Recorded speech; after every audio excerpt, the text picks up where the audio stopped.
काफी रात हो चुकी थी और कुणाल अकेले ही ऑफिस से घर वापस आ रहा था। रास्ते में उसे कोई ऑटो, कोई बस दिखाई नहीं दे रही थी। कुणाल बस चलता जा रहा था, पर उसका घर अभी भी काफी दूर था। थोड़ी दूर चलने के बाद जब कुणाल एक सुनसान सड़क से गुजर रहा था, तो उसे कुछ भी ठीक नहीं लग रहा था। उसे बार बार ऐसा लग रहा था कि कोई उसके पीछे चल रहा है।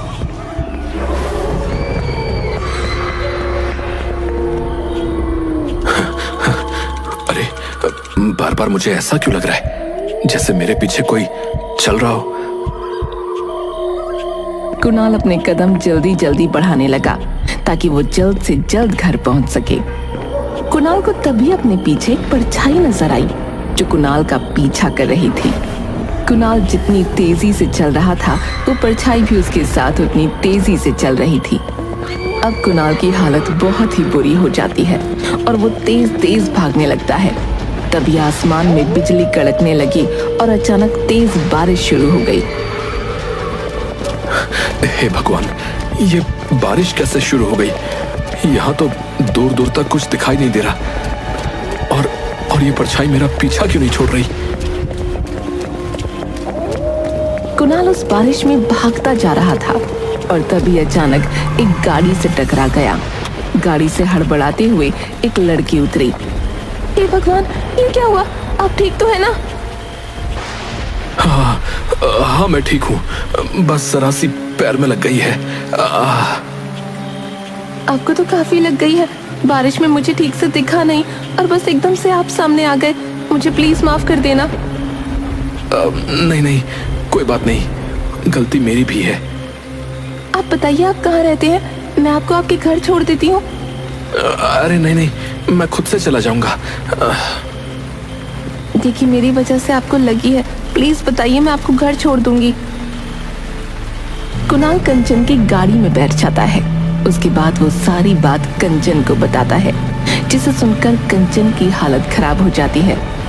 हे भगवान, मुझे तो उसी रोड से होते हुए वापस जाना है। मैं अकेले इतनी रात में अब कैसे जा पाऊंगी? अगर आपको एतराज ना हो तो आज रात आप मेरे घर रुक सकती हो और सुबह चली जाना। वो रास्ता बहुत खतरनाक है। कंचन बहुत डरी हुई होती है। उसकी हिम्मत वापस जाने की नहीं होती। उसे कुणाल एक शरीफ लड़का लगता है, इसलिए वो उसके साथ उसके घर रुक जाती है। आप यहाँ बैठिए, मैं जरा कपड़े बदल कर आता हूँ। जी, कोई बात नहीं। कुणाल अपने कपड़े बदल कर आता है और देखता है कि कंचन भी थोड़ी भीगी हुई है और ठंड से कांप रही है। मैं आपके लिए कुछ पहनने को लेकर आता हूँ, ऐसे तो आप बीमार हो जाएंगी। कुणाल अंदर से एक नाइट सूट लेकर आता है और कंचन को दे देता है। कंचन उसे पहन लेती है। वैसे एक बात पूछूं? हाँ, क्यों नहीं, पूछिए ना। आप तो शायद यहाँ अकेले रहते हैं, तो फिर ये कपड़े? ये तो बस ऐसे ही मेरी एक दोस्त के हैं। एक दिन मेरे कुछ दोस्त आए थे, तो बस उसमें से ही किसी का रह गया था ये। अच्छा। रात को कुणाल और कंचन अलग अलग कमरे में सो जाते हैं। कुणाल जब गहरी नींद में होता है तो अचानक उसकी चादर कोई खींच देता है। कुणाल हड़बड़ा कर उठ जाता है।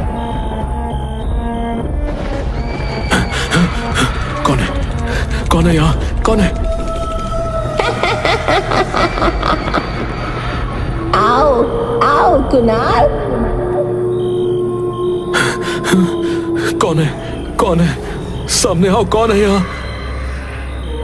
कुणाल की आवाज सुनकर जल्दी से वहां कंचन भागते हुए आती है और लाइट जला देती है। कुणाल पसीने में लथपथ अपने बिस्तर पर बैठा कांप रहा था। क्या हुआ? आप चिल्ला क्यों रहे थे? वो यहाँ आई थी। वो मुझे बुला रही थी, मेरे नाम से मुझे पुकार रही थी। पर कौन? कोई भी तो नहीं है यहाँ। नहीं, है वो। तुम जाओ यहाँ से और जाकर सो जाओ। मैं ठीक हूँ, तुम जाओ। कुणाल डरकर वहीं कोने में बैठा रहता है। कंचन के जाने के बाद कुणाल की नजर फर्श पर पड़ती है, जिसे देखकर उसके होश उड़ जाते हैं। फर्श पर उल्टे पैरों के निशान होते हैं। हे भगवान, ये कैसे हो सकता है? नहीं, ये सच नहीं है। ऐसा नहीं हो सकता। मैं ये किसको घर ले आया? मैं अब क्या करूं? जिससे बचकर मैं भाग रहा था, मैं उसे खुद ही अपने घर ले आया। कुणाल जल्दी से अपना फोन ढूंढने लगता है और अपने दोस्त को फोन मिलाता है, पर उसका फोन ही नहीं लगता। उसके बाद वो चुपके से अपने कमरे से निकलता है और घर से बाहर जाने की कोशिश करता है। वो दबे पांव आगे बढ़ ही रहा होता है कि उसकी नजर रसोई में पड़ती है, जहां कंचन कुछ खा रही थी। कुणाल झांक कर देखता है तो उसके होश उड़ जाते हैं। कंचन बिल्ली के बच्चे को खा रही थी। हर तरफ खून फैला था। ये देखकर कुणाल वहीं का वहीं खड़ा रह जाता है और जैसे ही वो अपने पैरों को वहां से हिलाने की कोशिश करता है, तभी कंचन खून से लथपथ मुंह लेकर पीछे मुंडी घुमाती है। आ गए तुम? मैं कब से तुम्हारा इंतजार कर रही थी। देखो ना, मुझे कितनी भूख लग रही थी और खाने को कुछ भी नहीं था। तो तुमने ये बिल्ली यहाँ बैठकर दूध पी रही थी। मुझे गुस्सा आ गया और मैंने इसे ही पकड़कर खा लिया। हे भगवान, आखिर कौन हो तुम? क्यों मेरे घर आई हो? मैंने तुम्हारा क्या बिगाड़ा है? तुमने मुझे नहीं पहचाना कन्नू? तुम भूल गए मुझे? कन्नू? इस नाम से तो मुझे बस प्रिया बुलाती थी। तुम प्रिया हो? हाँ, प्रिया हूँ मैं। कैसे भूल सकते हो तुम मुझे? याद करो सब कुछ, याद करो वो दिन। क्या हुआ प्रिया? तुम इतने गुस्से में क्यों? प्लीज एक बार मेरी बात तो सुनो। नहीं सुननी मुझे तुम्हारी कोई बात। तुम कभी मेरी कोई बात सुनते हो क्या? अच्छा बाबा, अब से मैं तुम्हारी सारी बातें सुनूंगा और मानूंगा भी। देखो, मैं यहीं बैठा हूं और आज बस तुम्हारी ही सुनूंगा। देखो, मेरी शादी होने वाली है, इसलिए अब मैं तुमसे बात नहीं कर सकती हूँ। देखो, ये सब बेकार की बात है प्रिया। मैं तुमसे ही शादी करूंगा और अभी मेरी बड़ी बहन से पहले मेरी शादी नहीं हो सकती। तो मैं क्या करूं? उस कलूटी अपाहिज के चक्कर में क्या मैं जिंदगी भर बैठी रहूं? प्रिया, बस करो। तुम्हारी हिम्मत कैसे हुई ये सब बोलने की? हाँ, वो तो है ही मनहूस। मैं जा रही हूँ अभी के अभी, और दोबारा मुझे अपनी शक्ल मत दिखाना। हाँ जाओ, और मैं मर जाऊंगा पर कभी वापस नहीं आऊंगा। तुम तो चली गई थी ना मुझे छोड़कर? हाँ, गई थी और रोड पर बारिश में खड़ी तुम्हारा इंतजार करती रही कि शायद तुम आओगे, पर नहीं, घंटों हो गए तुम नहीं आए। फिर मैंने उसी सड़क पर एक ट्रक के आगे आकर अपनी जान दे दी। क्या कह रही हो तुम? तुम्हारी वजह से मेरी मौत हुई है। मैं तब से उस सड़क पर आत्मा बनकर भटक रही हूँ। अब मैं तुझे नहीं छोड़ूंगी, तुझे भी अब मरना होगा। नहीं। कुणाल वहां से अपनी जान बचाकर भागता है और जैसे ही वो दरवाजे तक पहुंचता है, वैसे ही दरवाजा अपने आप बंद हो जाता है। कुणाल इधर उधर भागने लगता है, पर चारों तरफ से सारे खिड़की दरवाजे बंद हो जाते हैं। कुणाल कहीं से भी बाहर नहीं जा पा रहा होता। उसे समझ नहीं आता कि अब वो करे तो क्या करे। अब मैं तुझे यहाँ से जिंदा नहीं जाने दूंगी। कोई दरवाजा खोलो, कोई खोलो दरवाजा। बचाओ मुझे, प्लीज, कोई मुझे बचाओ। बाहर से कोई दरवाजा नहीं खोलता और कंचन कुणाल की तरफ बढ़ती चली आ रही होती है।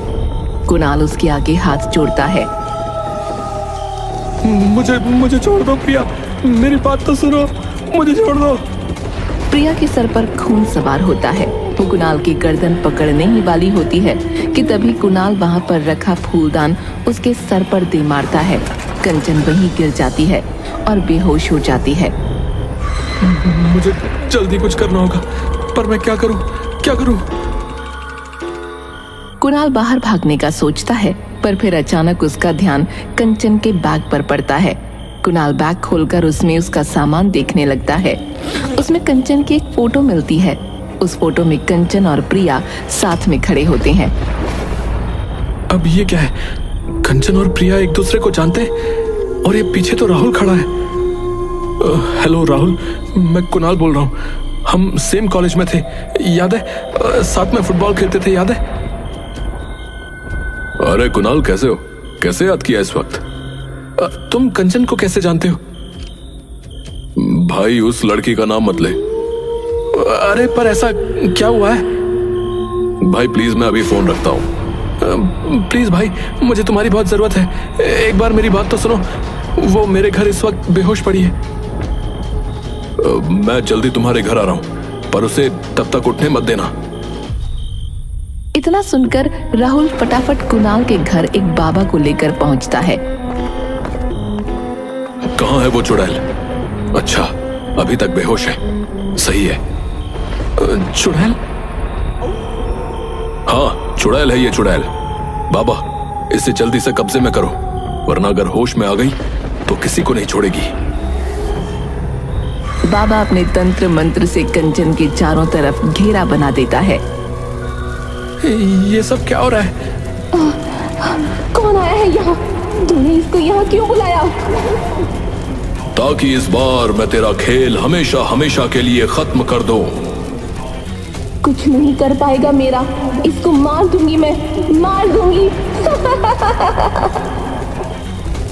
तुझे जिसको मारना था मार तो दिया, अब इसको क्यों मारना चाहती है? ये सब क्या हो रहा है? तुम अभी शांत रहो, मैं तुमको सब बताऊंगा।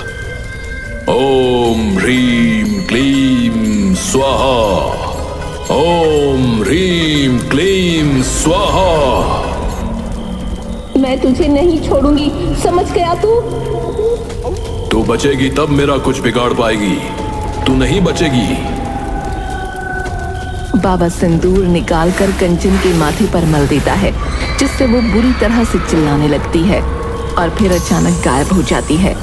ये सब देख कुणाल के होश उड़ जाते हैं। ये सब क्या हो रहा है मेरे साथ? प्लीज मुझे कुछ बताओ।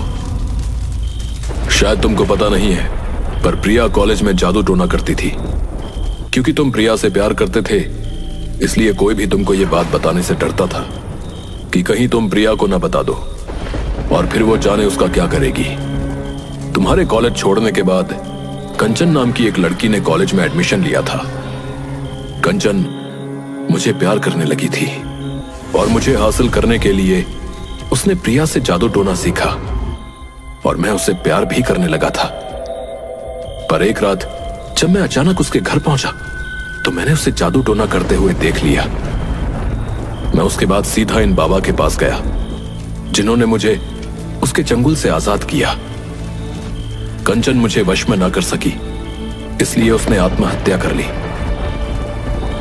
उसके कुछ दिन बाद हमने यह खबर सुनी कि प्रिया की भी मौत हो गई है और उसे उस कंचन ने ही मारा था। वो अपना प्यार ना हासिल कर सकी, इसलिए उसने प्रिया को भी मार डाला ताकि उसे भी उसका प्यार ना मिले। हे भगवान, तभी ये कंचन मेरे बारे में इतना जानती थी कि उस रात क्या हुआ। उसने मुझे बोला कि उस रात जब मेरा और उसका झगड़ा हुआ तो उसने ट्रक के आगे आकर आत्महत्या कर ली। प्रिया की मौत ट्रक के आगे आकर नहीं, बल्कि छत से कूदकर हुई थी। प्रिया का दिमाग अपने वश में नहीं था। कुछ दिनों से वो अजीब हरकतें करने लगी थी और रात को चिल्लाकर उठ जाती थी। जब हम उसके घर गए तो उसकी मां ने बताया कि उसे कंचन दिखाई देती थी। प्रिया की मौत कब हुई थी? 30 जून को। क्यों, क्या हुआ? अरे, प्रिया आखिरी बार मुझसे 1 जुलाई को मिली थी, जब वो मेरे घर आई थी और आते ही बस मुझसे लड़ने लगी। मतलब जो मेरे घर आई थी वो प्रिया थी नहीं। हे भगवान, मतलब वो कंचन ही थी। प्रिया, प्रिया, प्रिया, मुझे माफ कर देना प्रिया। जो हुआ बुरा हुआ, पर तुम उसके लिए क्यों रो रहे हो? पता है, तुम्हारे दिल में जो प्रिया के लिए प्यार था वो सब उस जादू टोने की वजह से था।